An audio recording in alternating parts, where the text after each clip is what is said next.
이야기가 시작되기 전에 잠깐 부탁드릴게요. 이런 이야기가 계속 이어지길 원하신다면 구독과 좋아요로 함께 해주세요. 당신의 선택이 다음 이야기를 만듭니다. 대전 유성구의 평범한 아파트. 겉으로 보기엔 특별할 것 없는 동네였다. 저녁이 되면 창문마다 불이 켜지고 아이들 웃음소리가 들리고 어딘가에서는 국 끓는 냄새가 올라오는 그런 곳. 나는 그 평범한 곳에서 결혼을 시작했다. 내 이름은 민서. 34. 광고 디자인 일을 하며 바쁘지만 나름대로 안정된 삶을 살고 있었다. 남편 준석을 만난 건 회사 근처 작은 전시회였다. 말이 많은 사람은 아니었지만 그래서 더 편했다. 과하게 다가오지도 않았고 억지로 감정을 끌어내지도 않았다. 그저 옆에 있어도 부담스럽지 않은 사람. 그래서였을까?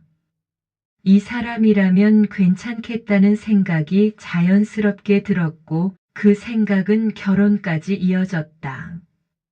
결혼 전 시어머니는 참 다정했다. 힘들면 언제든 말하라고, 우리 집은 서로 도와가며 사는 거라고 했다. 그 말은 이상할 정도로 마음을 편하게 만들었다. 나는 그 말을 믿었다. 정말로. 하지만 그 믿음은 결혼식이 끝난 다음 날 아주 쉽게 깨졌다. 새벽 5시. 알람이 울리기도 전에 눈이 떠졌다. 낯선 집, 낯선 침대, 낯선 공기 때문이었을까? 이유 없이 불안한 느낌이 들었다. 나는 조심스럽게 방문을 열고 나왔다. 부엌에는 이미 불이 켜져 있었다. 시어머니가 식탁에 앉아 나를 바라보고 있었다. 늦었네. 단 2글자였다. 그 말에는 설명이 없었지만 이상하게도 모든 의미가 담겨 있었다. 나는 그 자리에서 바로 알았다. 이 집은 내가 알던 보통의 집이 아니라는 걸. 그날 아침 나는 아무것도 하지 않은 사람처럼 느껴졌다. 이미 준비된 밥상 앞에 앉아 숟가락을 들었을 때 시어머니가 말했다. 며느리는 아침이 제일 중요해. 나는 고개를 끄덕였지만 그 말의 진짜 의미를 그때는 몰랐다. 다음 날 나는 알람을 새벽 4시 반으로 맞췄다. 늦지 않기 위해서였다. 눈을 뜨자마자 부엌으로 향했고 밥을 하고 국을 데우고 반찬을 꺼냈다. 손이 서툴렀다. 그때였다. 그건 그렇게 하는 거 아니야. 뒤에서 들려온 목소리에 나는 놀라서 돌아봤다. 시어머니였다. 불은 약하게 해야지. 그건 먼저 해야지. 하나씩 이어지는 지적들. 나는 네라고 대답했다. 그때 깨달았다. 이건 도와주는 게 아니었다. 가르치는 것도 아니었다. 통제였다. 며칠이 지나자 나는 조금씩 익숙해졌다. 아니, 익숙해지려고 노력했다. 그러던 어느 날 문이 열리는 소리가 났다. 엄마 나왔어. 밝은 목소리였다. 첫째 시누이 지연이었다. 결혼해서 따로 산다고 들었지만 거의 매일 집에 왔다. 그녀는 나를 보더니 식탁 위를 힐끗 보고 웃었다. 이게 뭐야? 언니, 이거 간이 좀 이상한데요? 웃으며 말했지만 그 말은 가볍지 않았다. 나는 아무 말도 하지 못했다. 그날 오후 둘째 시누이 수진도 나타났다. 함께 사는 사람이었다. 그녀는 나를 보더니 형식적인 미소를 지으며 말했다. 잘 부탁해요. 짧은 인사였지만 눈빛은 차가웠다. 그날 이후 나는 알게 됐다. 이 집은 세 사람이 중심이라는 걸. 시어머니, 지현, 수진. 그리고 나는 그 안에 들어온 외부인이었다. 저녁 식사 시간. 네 사람이 식탁에 앉았다. 하지만 말은 세 사람만 했다. 요즘 애들은 그건 그렇게 하는 거 아니야. 엄마, 내가 했으면 더 잘했을 텐데. 그 말들이 자연스럽게 오갔다. 나는 그저 듣고 있었다. 그게 이 집에서 내가 해야 할 역할 같았다. 남편 준석은 아무 말도 하지 않았다. 밥을 먹고 물을 마시고 조용히 자리에서 일어났다. 단 한 번도 내 편이 되어준 적이 없었다. 그 침묵이 더 크게 느껴졌다. 나는 그날 처음으로 생각했다. 이 집에서 나는 혼자구나. 시간이 흐를수록 나는 변해갔다. 말이 줄어들고 표정이 사라지고 생각도 줄어들었다. 그저 맞추는 사람이 되어갔다. 그러던 어느 날이었다. 거실을 지나가다가 나는 발걸음을 멈췄다. 안에서 목소리가 들렸다. 이번엔 좀 오래 버티네. 순간 심장이 내려앉았다. 그래도 결국 똑같을걸. 다른 목소리였다. 지난번도 그랬잖아. 나는 그 자리에 서서 움직일 수 없었다. 그 말들이 머릿속에서 반복됐다. 이번엔 오래 버티네. 지난번도. 그날 밤 나는 잠을 이루지 못했다. 천장을 바라보며 같은 생각을 계속했다. 지난번. 그 단어 하나가 모든 걸 바꿔버렸다. 이 집 정말 괜찮은 집일까? 아니면 내가 들어오면 안 되는 곳이었을까? 그때는 아직 몰랐다. 이게 단순한 불편함이 아니라 이미 시작된 이야기의 첫 창이라는 걸. 그리고 나는 이미 그 이야기 속에 들어와 있었다. 그날 이후로 나는 잠드는 시간이 늦어졌고 깨는 시간은 더 빨라졌다. 눈을 감고 있어도 머릿속이 멈추지 않았다. 이번엔 오래 버티네. 그 말이 계속 맴돌았다. 버틴다는 말. 그건 누군가가 이미 떠났다는 뜻이었다. 나는 그 생각을 애써 밀어내려 했지만 몸은 이미 반응하고 있었다. 새벽 5시가 되기 전 알람이 울리기도 전에 눈이 떠졌다. 익숙해진 동작처럼 몸을 일으켜 부엌으로 향했다. 문 앞에서 잠시 멈췄다. 혹시 또 앉아 있을까봐. 그 한순간의 긴장. 나는 숨을 한 번 고르고 문을 열었다. 다행히 아무도 없었다.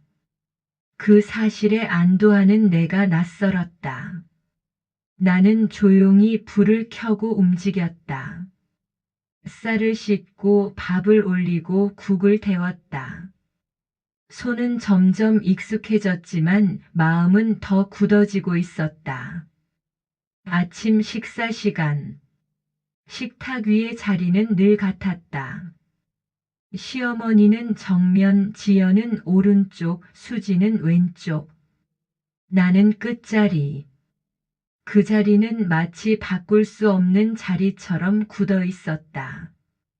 오늘은 좀 낫네. 시어머니의 말이었다. 나는 순간 고개를 들었다. 그 말이 칭찬인지 판단하려는 짧은 시간이 필요했다. 어제보다는 결국 비교였다. 지현이 웃으며 말했다. 엄마 기준 통과했네. 수진이 숟가락을 내려놓았다. 근데 이건 좀 짜요. 나는 아무 말도 하지 못했다. 그저 고개를 숙이고 다음엔 신경 쓰겠습니다라고 말했다. 그 말을 하는 순간 지연이 작게 웃었다. 다음엔 또 틀릴걸. 가벼운 말투였지만 그 안에 담긴 건 확신이었다. 나는 그날 처음으로 느꼈다. 이 집에서는 내가 나아질 거라고 기대하지 않는다는 걸. 오히려 틀리기를 기다리고 있다는 걸. 남편 준석은 여전히 아무 말도 하지 않았다. 그는 그 자리에 앉아 있었지만 그 안에 있지 않은 사람 같았다. 나는 점점 혼자가 되어갔다. 시간이 지나면서 세 사람의 시선은 더 또렷해졌다. 시어머니는 기준이었다. 무엇이 맞고 틀린지 정하는 사람. 지연은 비교였다. 항상 나보다 위에 서서 평가하는 사람. 수지는 확인이었다. 틀린 것을 정확하게 짚어내는 사람. 그 세 가지 시선이 하루 종일 나를 따라다녔다. 부엌에서도 거실에서도 심지어 내 방 안에서도. 나는 점점 숨이 막혀왔다. 그날 오후였다. 설거지를 하며 물을 틀어놓고 있었다. 물소리가 커서 뒤에서 하는 말이 잘 들리지 않을 거라 생각했을지도 모른다. 하지만 오히려 그 소리가 다른 소리를 더 또렷하게 만들었다. 엄마, 이번에는 좀 조용하네.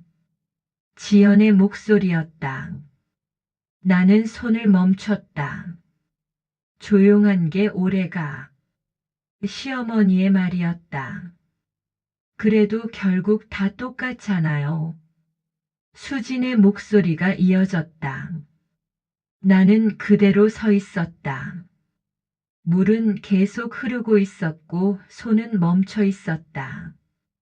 지난번도 처음엔 그랬어. 그 말이 끝나는 순간 심장이 아래로 떨어지는 느낌이 들었다. 지난번. 나는 그 단어를 머릿속에서 반복했다. 그날 밤 나는 처음으로 남편에게 물었다. 준석 씨. 그는 휴대폰을 보고 있다가 고개를 들었다. 전에 결혼한 적 있어요? 그의 표정이 잠깐 멈췄다. 왜 그런 걸 물어? 회피하는 말투였다. 나는 확신했다. 있었죠. 그는 아무 말도 하지 않았다. 그 침묵이 답이었다. 나는 더 묻지 않았다. 더 물어도 달라질 건 없다는 걸 알았기 때문이다. 그날 이후로 나는 달라졌다. 겉으로는 그대로였다. 여전히 조용했고 여전히 내라고 말했다. 하지만 속은 완전히 달라졌다. 나는 보기 시작했다. 말의 흐름, 시선의 방향, 반복되는 패턴. 한 사람이 시작하면 다른 사람이 이어받고 마지막에 결론이 나온다. 아직 부족하다. 그 구조가 매번 반복됐다. 그건 우연이 아니었다. 나는 그 사실을 확인하고 싶었다. 그래서 어느 날 일부러 실수를 했다. 국에 소금을 조금 더 넣었다. 그리고 기다렸다. 이거 좀 짠데? 시어머니. 그러니까요. 지현, 왜 이렇게 하는 거예요? 수진, 나는 고개를 들고 세 사람을 바라봤다. 그 순간 확신했다. 이건 자연스러운 대화가 아니었다. 정해진 흐름이었다. 나는 그날 처음으로 생각했다. 이 집은 사람을 키우는 곳이 아니라 사람을 무너뜨리는 곳이라고. 그날 밤 나는 밖으로 나갔다. 찬 공기가 얼굴을 스쳤다. 머릿속이 복잡해서 그냥 걸었다. 그러다 근처 편의점에 들어갔다. 아무 이유 없이. 계산대 앞에 서서 잠시 망설이다가 나는 입을 열었다. 저 혹시 여기 집에. 말을 끝내기도 전에 주인 아주머니가 나를 바라봤다. 며느리세요? 나는 아무 말도 하지 못했다. 그 한마디로 이미 답은 나와 있었다. 힘들죠. 그 말은 질문이 아니었다. 확신이었다. 나는 고개를 끄덕이지도 부정하지도 못했다. 여기 예전에도 있었어요. 숨이 멎는 느낌이었다. 한 번이 아니에요. 나는 그 자리에서 움직일 수 없었다. 다들 오래 못 버텼어요. 그 말이 천천히 하지만 분명하게 머릿속으로 들어왔다. 다들. 나는 그 단어를 곱씹었다. 그 집에서 들은 말들. 지난번. 또. 그건 한 사람이 아니었다. 나는 계산했다. 그리고 알았다. 나는 세 번째였다. 그 사실을 깨닫는 순간 이상하게도 눈물이 나지 않았다. 대신 머릿속이 차갑게 식었다. 집으로 돌아오는 길 나는 계속 생각했다. 문 앞에 서서 한참을 멈춰 있었다. 이 문을 열면 다시 그 안으로 들어가야 한다. 하지만 이번엔 달랐다. 나는 알고 있었다. 이 집이 어떤 곳인지. 문을 열었다. 왔어?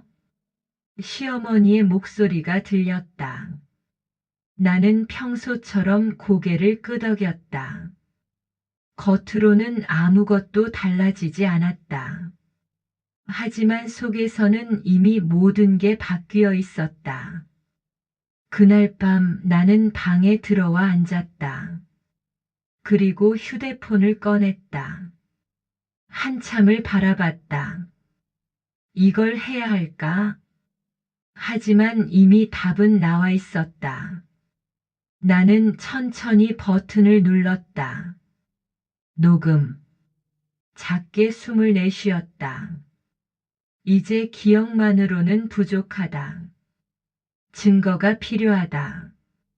그날 이후 나는 더 이상 단순히 버티는 사람이 아니었다. 나는 기록하기 시작한 사람이었다. 그리고 그 선택이 이 집의 끝을 만들어가고 있었다. 그날 이후 나는 더 이상 같은 사람이 아니었다. 겉으로는 아무것도 변하지 않았다. 여전히 새벽에 일어나 밥을 하고 여전히 네라고 대답하고 여전히 고개를 숙였다. 하지만 그건 겉모습일 뿐이었다. 속에서는 완전히 다른 일이 진행되고 있었다. 나는 보기 시작했다. 아니, 분석하기 시작했다.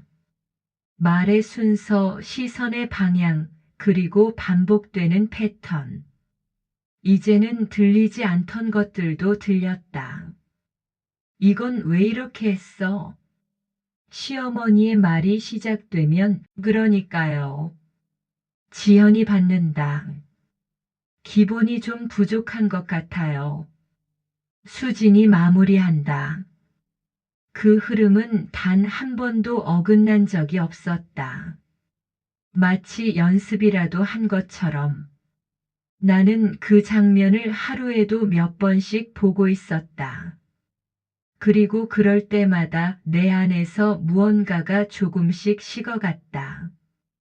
더 이상 상처로 느껴지지 않았다. 대신 구조로 보였다. 이건 감정이 아니라 시스템이었다. 그 사실을 인정하는 순간 오히려 마음이 차분해졌다. 그날 아침 나는 일부러 평소보다 조금 늦게 움직였다.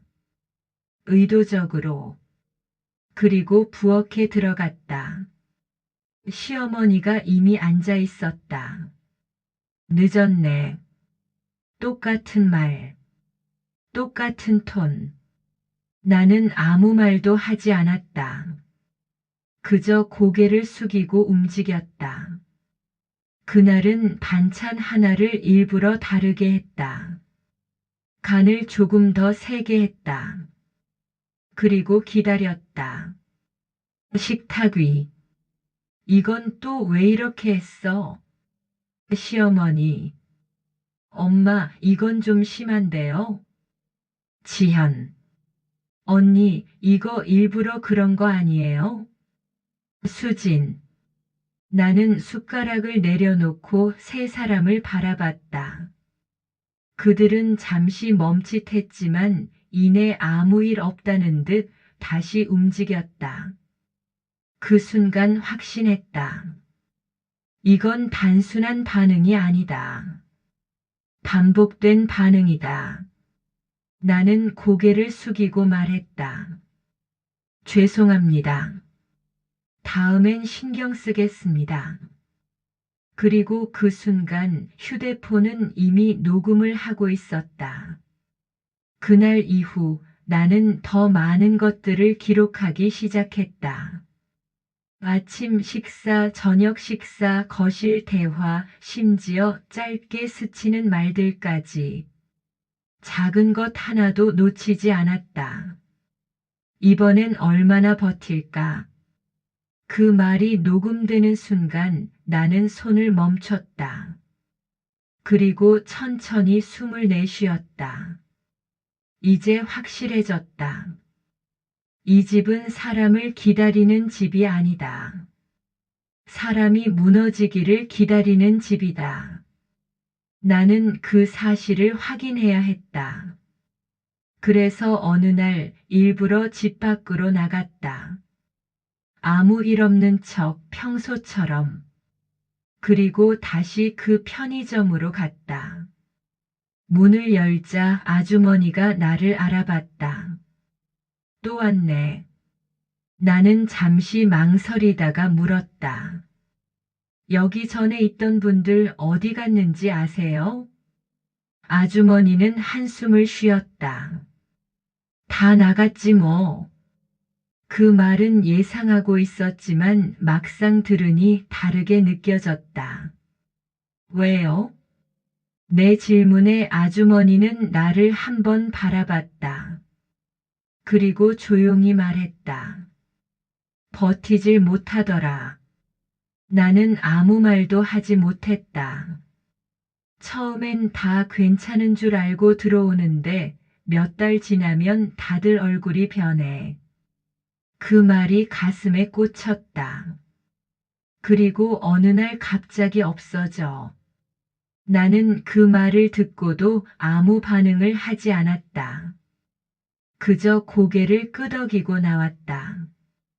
밖으로 나오는 순간 공기가 차갑게 느껴졌다. 나는 걸음을 멈추고 생각했다. 나는 지금 어디에 있는 걸까? 그리고 이 상황에서 나는 무엇을 해야 할까? 집으로 돌아가는 길. 나는 계속 생각했다. 도망칠까? 아니면 끝까지 갈까? 문 앞에 도착했을 때 나는 이미 답을 알고 있었다. 문을 열었다. 왔어? 평소와 같은 목소리. 나는 고개를 끄덕였다. 그리고 조용히 방으로 들어갔다. 문을 닫고 가방을 열었다. 그 안에는 작은 수첩과 휴대폰이 있었다. 나는 수첩을 펼쳤다. 날짜, 시간, 상황, 그리고 한 줄씩 적혀 있는 기록들. 나는 그걸 한참 바라봤다. 이건 단순한 메모가 아니었다. 이건 증거였다. 나는 펜을 들고 마지막 줄을 적었다. 세 번째 며느리. 그 글씨를 보는 순간 이상하게도 마음이 안정됐다. 혼란이 정리된 느낌이었다. 나는 더 이상 이 상황을 이해하려고 애쓰지 않았다. 이미 답은 나와 있었다. 이제 남은 건 하나였다. 이걸 언제 어떻게 꺼낼 것인가? 나는 휴대폰을 들었다. 녹음 파일들을 하나씩 확인했다. 수십 개의 파일. 그 안에는 이 집의 진짜 모습이 담겨 있었다. 나는 이어폰을 끼고 하나를 재생했다. 이번엔 좀 오래 버티네. 익숙한 목소리. 나는 눈을 감았다. 그리고 생각했다. 이걸 들으면 저 사람들은 어떤 표정을 지을까? 그 순간 처음으로 감정이 올라왔다. 분노가 아니었다. 두려움도 아니었다. 확신이었다. 이제 끝낼 수 있다. 나는 이어폰을 빼고 휴대폰을 내려놓았다. 그리고 천천히 숨을 들이마셨다. 그날 밤 나는 오랜만에 깊게 잠들었다. 다음 날 아침, 나는 평소처럼 일어났다. 하지만 마음은 완전히 달라져 있었다. 더 이상 긴장되지 않았다. 더 이상 눈치를 보지 않았다. 그저 기다리고 있었다. 식탁 위, 같은 자리, 같은 사람들. 이건 또 왜 이렇게 했어? 시어머니의 말이 시작됐다. 나는 숟가락을 들고 있었다. 그리고 생각했다. 지금일까? 아니면 조금 더. 나는 아무 말도 하지 않았다. 그저 조용히 밥을 먹었다. 그리고 결정했다. 고지다. 이 집의 규칙은 오늘로 끝난다. 그날 아침은 이상할 정도로 평온했다. 늘 같았다. 새벽 5시에 일어나고 부엌으로 가서 밥을 하고 국을 데웠다. 손은 익숙하게 움직였고 동작에는 망설임이 없었다. 하지만 그 안에 나는 완전히 달라져 있었다. 더 이상 긴장하지 않았다. 더 이상 눈치를 보지 않았다.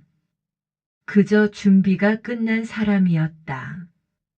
식탁 위에는 늘처럼 네 자리가 놓였다. 시어머니는 정면, 지연은 오른쪽, 수지는 왼쪽. 그리고 나는 끝자리. 남편 준석도 그 자리에 앉아 있었다. 아무것도 모르는 얼굴로. 식사가 시작됐다. 숟가락이 부딪히는 소리, 국을 떠먹는 소리, 그리고 짧은 침묵. 그 모든 게 너무 익숙해서 오히려 낯설게 느껴졌다. 그리고 예상대로 그 말이 나왔다. 이건 또 왜 이렇게 했어? 나는 숟가락을 들고 있었다. 그리고 내려놓았다. 탁. 아주 작은 소리였지만 식탁 위의 공기가 멈췄다. 세 사람의 시선이 동시에 나에게 향했다. 나는 고개를 들었다. 그리고 처음으로 그들을 똑바로 바라봤다. 이제 그만하셔도 됩니다. 조용한 목소리였다. 하지만 분명하게 들렸다. 잠시 아무도 말을 하지 못했다. 시어머니가 눈을 좁혔다. 뭐라고? 지현이 웃음을 참으며 말했다. 언니, 갑자기 왜 그래요? 수지는 아무 말도 하지 않았지만 눈빛이 달라졌다. 나는 대답하지 않았다. 대신 천천히 가방을 열었다. 그리고 안에 있던 봉투 하나를 꺼냈다. 식탁 위에 올려놓았다. 툭. 그 소리가 유난히 크게 들렸다. 이게 뭔데? 시어머니의 목소리가 낮아졌다. 나는 봉투를 열었다. 그리고 안에 있던 종이들을 하나씩 꺼냈다. 정리된 기록, 날짜와 시간, 짧은 문장들. 나는 천천히 말했다. 녹음입니다. 그 한마디에 공기가 달라졌다. 지현의 얼굴에서 웃음이 사라졌다. 수진의 눈이 흔들렸다. 나는 계속 말했다. 대화 기록도 있고요. 그리고 종이를 한 장 들어 올렸다. 이번엔 좀 오래 버티네. 나는 시어머니를 바라봤다. 그녀의 얼굴이 굳었다. 지난번도 그랬잖아. 지연의 손이 멈췄다. 다 똑같아. 수진이 시선을 피했다. 나는 종이를 내려놓았다. 그리고 휴대폰을 꺼냈다. 재생 버튼을 눌렀다. 잠시 후 익숙한 목소리가 흘러나왔다. 이번엔 좀 오래 버티네. 식탁 위에 있는 모두가 그 소리를 들었다. 그래도 결국 똑같을걸. 지난번도 그랬잖아. 녹음이 끝났을 때 아무도 움직이지 못했다. 정적. 그때였다. 이게 뭐야? 준석의 목소리였다. 나는 그를 바라봤다. 그는 나를 보고 있었지만 제대로 보고 있지 못하는 눈이었다. 나는 조용히 말했다. 당신 집에서 며느리 몇 번째인지 알아요? 그는 아무 말도 하지 못했다. 나는 말을 이었다. 세 번째예요. 그 순간 시간이 멈춘 것 같았다. 시어머니의 입술이 떨렸다. 지현이 고개를 숙였다. 수지는 완전히 시선을 돌렸다. 그리고 준석. 그는 아무 말도 하지 못했다. 나는 천천히 숨을 내쉬었다. 그리고 말했다. 다들 못 버텼죠. 누구도 부정하지 않았다. 그래서 이번엔 조용한 사람 골랐죠. 내 목소리는 차분했다. 쉽게 안 나갈 사람. 시어머니가 갑자기 소리를 질렀다. 그게 무슨 소리야? 하지만 그 목소리는 이미 힘이 없었다. 나는 조용히 말했다. 증거 다 있습니다. 그 한마디로 모든 것이 끝났다. 지현이 급하게 말했다. 그건 오해야. 수진도 덧붙였다. 언니가 너무 예민하게 받아들인 거예요. 나는 아무 표정도 짓지 않았다. 그저 짧게 말했다. 더 있어요. 그 순간 둘 다 입을 다물었다. 나는 천천히 자리에서 일어났다. 의자를 밀어내는 소리가 크게 울렸다. 이제 제가 나갈게요. 아무도 나를 막지 못했다. 근데 이번엔 다릅니다. 나는 문 쪽으로 걸어가며 말했다. 조용히 나가지 않습니다. 그 말은 경고였다. 아니, 선언이었다. 나는 봉투를 챙겼다. 그리고 문 앞에 섰다. 손잡이를 잡고 잠시 멈췄다. 뒤에서 아무 말도 들리지 않았다. 나는 문을 열었다. 그리고 밖으로 나왔다. 문이 닫히는 소리가 이상하게 길게 울렸다. 그 순간 알았다. 무너진 건 내가 아니었다. 그 집이었다.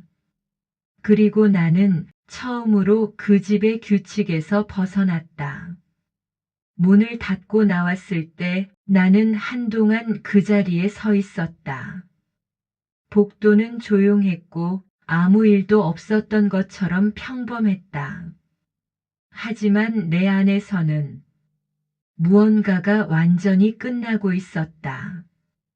엘리베이터 버튼을 눌렀다. 숫자가 천천히 내려오는 동안 나는 아무 생각도 하지 않았다. 아니, 생각할 필요가 없었다. 이미 끝난 일이었으니까. 문이 열리고 안으로 들어갔다. 거울에 비친 내 얼굴이 보였다. 이상하게도 지쳐 보이지 않았다. 그걸 깨닫는 순간 나는 아주 짧게 웃었다. 엘리베이터가 1층에 도착했다. 문이 열리고 나는 밖으로 나왔다. 공기가 달랐다. 그 집 안의 공기와는 완전히 다른 공기였다. 나는 그날 돌아가지 않았다. 처음 간 곳은 친정도 친구 집도 아니었다. 사람이 많은 카페였다. 창가 자리에 앉아 아무것도 하지 않고 밖을 바라봤다. 차들이 지나가고 사람들이 걷고 평범한 하루가 흐르고 있었다. 그 평범함이 낯설었다. 그때 휴대폰이 울렸다. 준석이었다. 잠시 화면을 바라봤다. 받을까 말까. 몇 초 후 나는 전화를 받았다. 민서야. 그의 목소리는 낮았다. 이게 뭐야? 나는 잠시 아무 말도 하지 않았다. 그리고 천천히 말했다. 이제야 상황이 보이는 거예요? 그는 대답하지 못했다. 그게 아니라 나는 그의 말을 끊었다. 당신 알고 있었죠? 정적이 흘렀다. 짧았지만 충분했다. 그는 부정하지 않았다. 나는 고개를 끄덕였다. 직접 한 건 아니어도 막지는 않았죠. 그는 한숨을 쉬었다. 미안하다. 그 말은 너무 늦었다. 나는 담담하게 말했다. 이건 사과로 끝날 일이 아니에요. 그리고 전화를 끊었다. 그날 이후로 나는 그 집으로 돌아가지 않았다. 며칠 뒤 나는 변호사를 찾아갔다. 작은 사무실이었다. 벽에는 책이 가득했고 책상 위에는 정리된 서류들이 놓여 있었다. 변호사는 조용한 사람이었다. 자료 가져오셨습니까?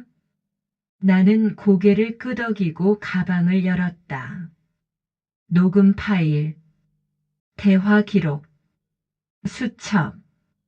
그는 하나씩 확인했다. 페이지를 넘기는 소리가 조용히 울렸다. 그리고 잠시 멈췄다. 이건 단순한 가정 갈등으로 보기 어렵습니다. 나는 아무 말도 하지 않았다. 이미 알고 있었다. 충분히 문제 제기 가능합니다. 그 말은 확신처럼 들렸다. 그 순간 마음이 조금 가벼워졌다. 나는 혼자가 아니었다. 며칠 뒤 준석 쪽에서 연락이 왔다. 조용히 끝내자. 나는 짧게 답했다. 안 됩니다.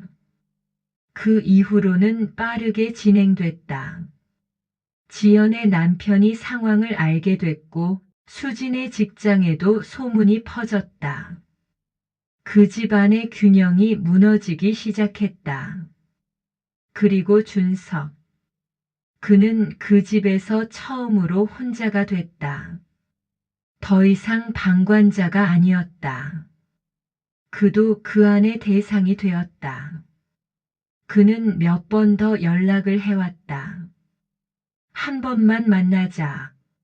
나는 응답하지 않았다. 이제는 만날 이유가 없었다. 이혼 절차는 생각보다 간단했다. 증거는 충분했고 상황은 명확했다.